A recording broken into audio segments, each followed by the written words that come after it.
How do you attract a man?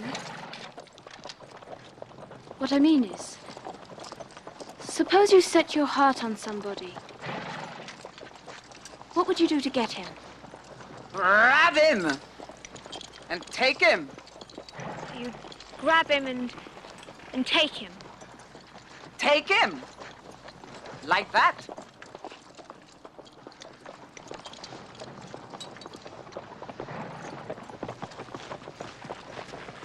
What did she mean?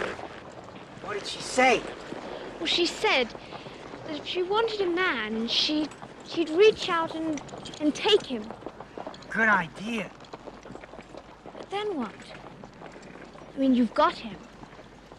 What do you do with him? That's easy. You see, well, you see, in order for a man to really know a woman, and for her to know him, they have to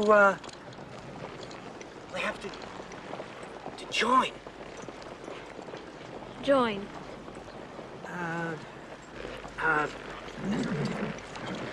Get together.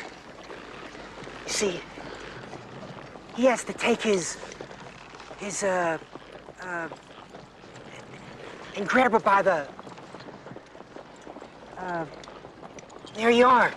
Join. I mean, how do you think flowers grow?